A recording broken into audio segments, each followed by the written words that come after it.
Hello all, I'm Isaiah Carr, and this is my capstone presentation to you guys. So let's get into it. Now, my topic for my capstone project of social justice is over policing in black and brown neighborhoods. I chose this topic, why I chose this topic. Well, I chose this topic of over policing in black and brown neighborhoods because it's a subject that's not talked about like that, and I feel like it deserves to be talked about more because a lot of social issues we see are in the inner city, and these are one of the things that aren't talked about in the inner city and especially in the black community. And over policing stems from racism and discrimination and policing too, obviously, but it's a topic that really isn't talked about again, and most people don't know about the term or word over policing. More so, they know the term or the word under policing, though. Now, over policing is, from the description of it, is to police excessively as by maintaining a large police presence or by responding aggressively to minor offenses. Now, over policing can be seen in many different forms. Now, over policing is more than just a large police presence. It's factored in by excessive questioning, stop and frisk, police brutality, excessive traffic stops, and excessive lurking or following, and racial profiling. Next, I will now explain to you guys over policing versus under policing. Now, over policing is something that tries to control the crime rate, and over policing is instilled into like dangerous neighborhoods. Also, over policing is known to be more confrontational, and it leads to more unintentional detainments and incarcerations. Now, under policing is the opposite, of course. Under policing doesn't control the crime rate. Under policing is mostly used on quote unquote nicer neighborhoods, mainly white neighborhoods or suburban neighborhoods, we should say, going off of race and class. Now, under policing is non confrontational and is more so neglectful too when it comes in terms of inner city, you know? Also, you have the under policing and over policing paradox too, whereas for a community, some people will feel if you ask them, oh, I feel like our community is over policed, or I feel like our community is under policed. The police isn't doing too much here, or they're doing too much here. So that's the over policing and under policing paradox, which is a hard thing to try and fight and try to get a great balance on, especially in the black and brown community. So here are some facts of over policing. 84% of black adults said that in dealing with police, blacks are generally treated less fairly than whites. 63% of whites said the same. Similarly, 87% of blacks and 61% of whites said the U.S. criminal justice system treats black people less fairly. Now, in a recent recent statistics study, 11,613 people were stopped and frisked back in New York, leaving 68% not arrested. Now, for that, black people stood at the highest at 59%, while Latinos stood at 30%, whites only stood at 6%, and Asians at 2%, and Middle Easterns at 1%. Now, another fact is that blacks are 63% more likely to be stopped, even though they only drive 16% less than whites. Also, blacks were 150% more likely than whites to be stopped and searched during traffic stops.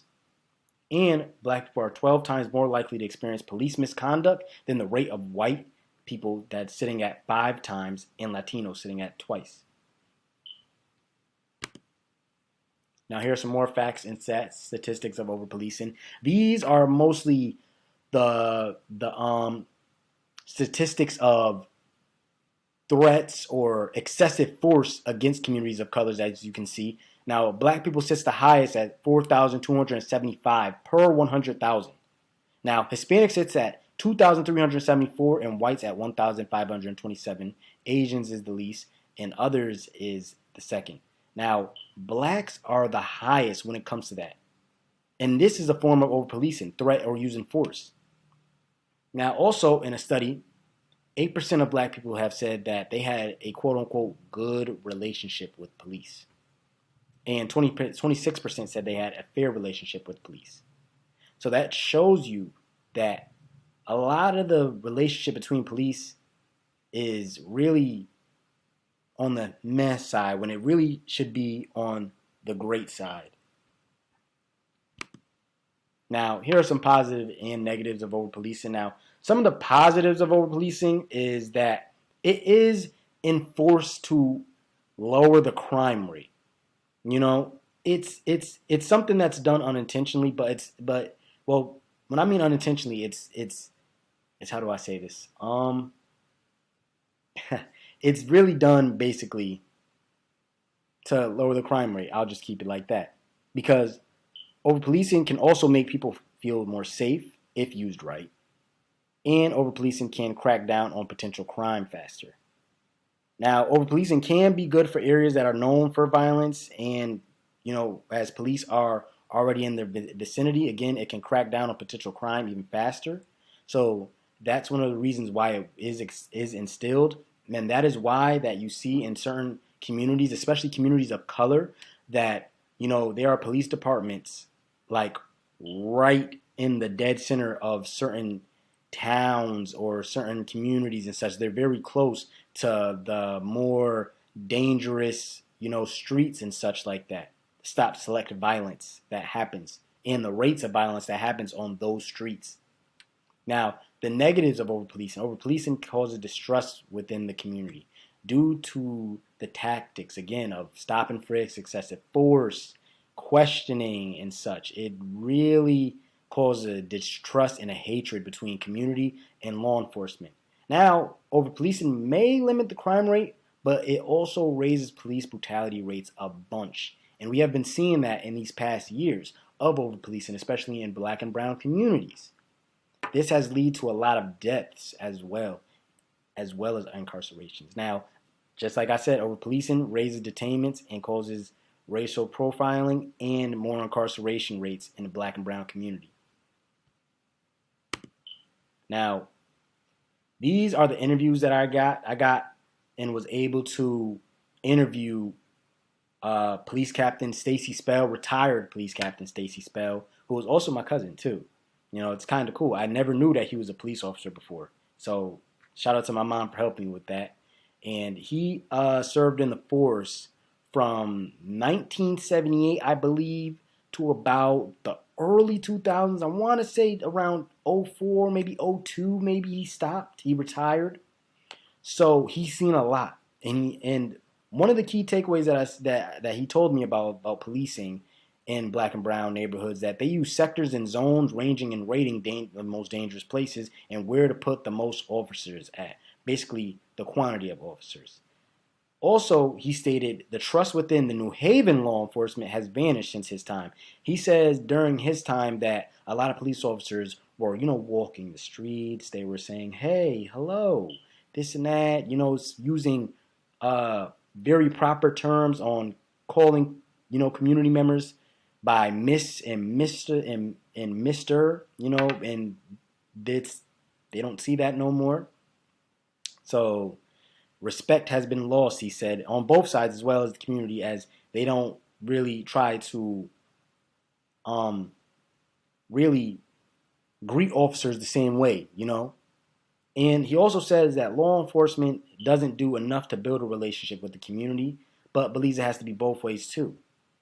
Now, the other person that I got to interview was Officer Joe Davis, who was a retired state trooper. And this is a different perspective because Stacy was undercover police officer. So he was really out on the street, seeing things, and he worked in narcotics too. So he's seen a lot of that, a lot of the stop and frisk and the pulling over traffic stops and the ratings and excessive force use. But Joe, on the other hand, patrolled mainly highways and streets and bridges. So Joe's perspective was different. And Joe's perspective over policing, again, was more focused on roots and racism showed on patrolling highways and bridges and in the department too, which Stacy said that it was a lot of racism in the department as well. But that's a different topic.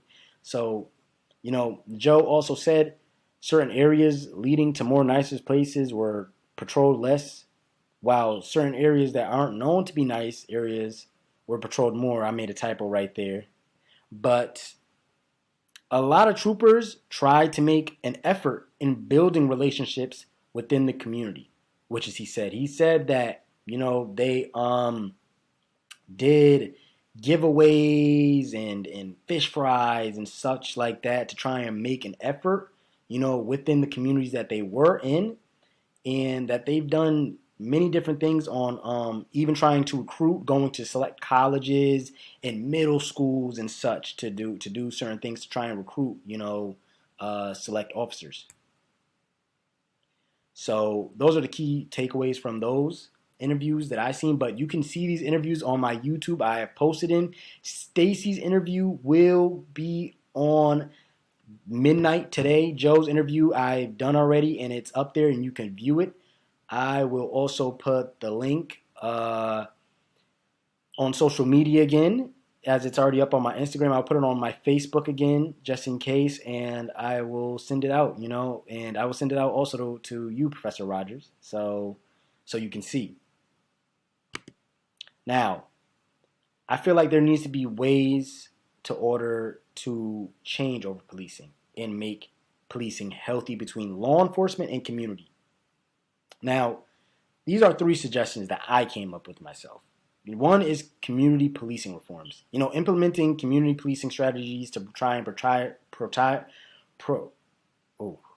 prioritize relationships between community and police by holding events, meetings, and engaging with officers and working collaboratively. Now, that is seen by, again, hosting like different meetings and special events like cookouts and, basketball tournaments and such like that. And also, even neighborhood watches and such like that, and again, just speaking, saying hello, building that trust from the 70s to now in 2024. Now, also you have data collection and analysis, and that is to improve data on Black and brown communities, including demographics on police stops, arrest, and use of force incidents.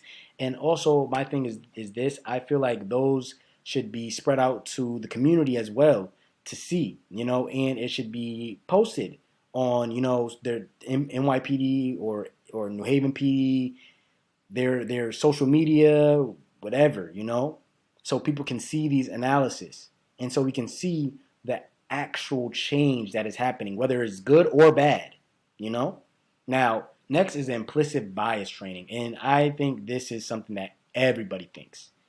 And this is to provide mandatory training for law enforcement on implicit bias or cultural competency and racial sensitivity, so things like police brutality won't happen, and a lot of Black and police, hatred and crime won't happen, So, for example, like these are examples of like what happened to guys like George Floyd out in Minnesota, having that police brutality and innocent Black men getting killed and such like that, So that is one of the reasons, and I think this will also be good for the citizens and community too to get into selected training too on how to respond to police, because at the end of the day we are all humans, and it goes both ways, So in order to get respect, you have to give it, and I feel like that it should go both ways for the training in order to really get that relationship back up, because over policing in general is really just a distrust between law enforcement and community, and that is what I have seen in my research, all the case studies that I've seen and different, statistics and facts, putting it all together, and even the interviews of Joe and Stacy, it showed that there's really just a lack of trust between police and Black and brown communities. And that has to come up in order for it to be healthy policing and healthy community.